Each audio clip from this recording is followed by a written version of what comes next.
Well, we're leaving the boat ramp at Hillsboro, heading down the Tuckahoe Creek, which eventually drops into the Choptank. It's quite a few miles down there. We're not going to make it all the way to the Choptank, but it's the first outing of the year. And hopefully we'll have a nice calm paddle. It's a little overcast, and we might be at slack tide. It looks like it's pretty much at low tide here. So we're pretty far up. We're 20 some miles up the, I need to check that, but we're quite a bit up the Tuckahoe. And I think I see, I don't know if that was an oriole or a cardinal. All right, I'll check in later.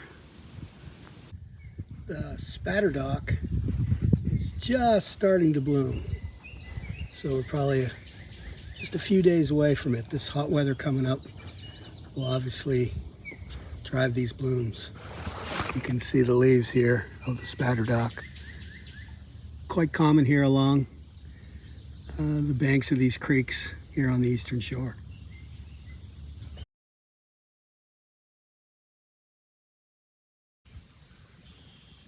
Cruising down Tuckahoe Creek.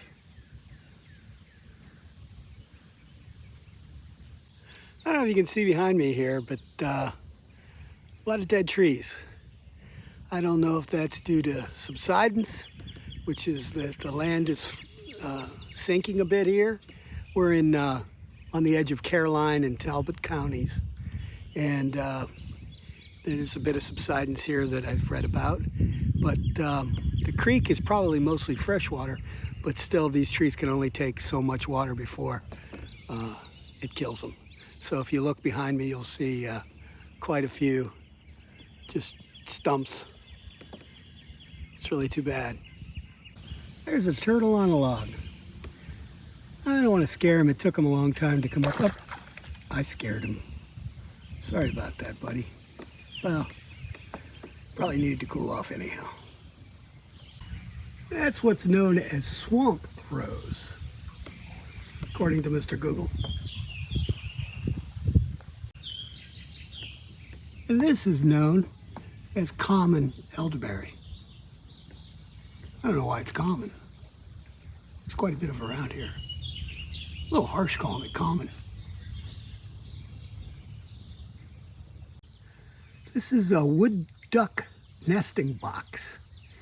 And you see these all over these creeks here on the eastern shore and some a bit on the western shore.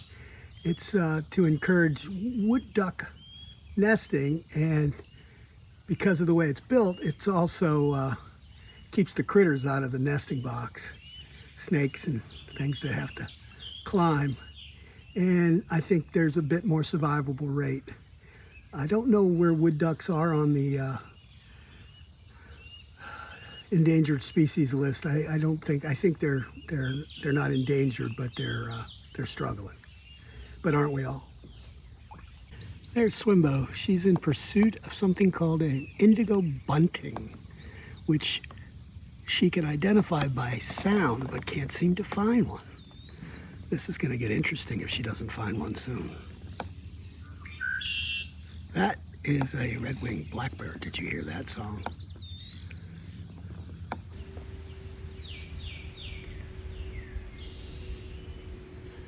A little bit of paint, they fix right up.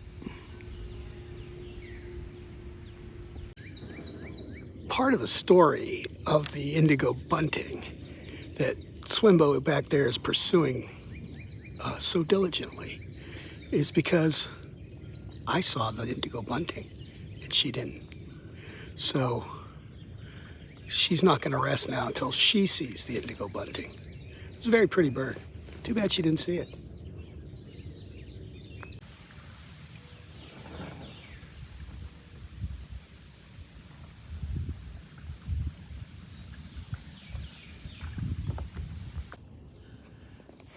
Behind me is a duck blind.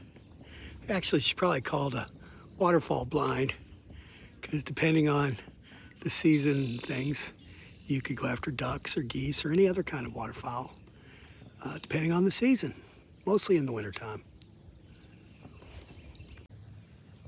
Looks like a couple of buzzards guarding the duck blind. What was the red skeleton bit? Cliff and somebody else.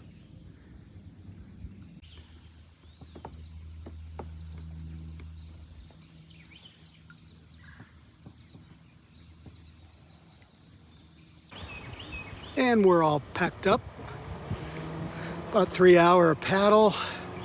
Did about 4.5 miles on the mighty Tuckahoe Creek. Noni's paying off. She's getting me lunch and a beer because she didn't see the indigo bunting. And you know, I don't want to rub it in. Yes, you do. Yeah, I really do.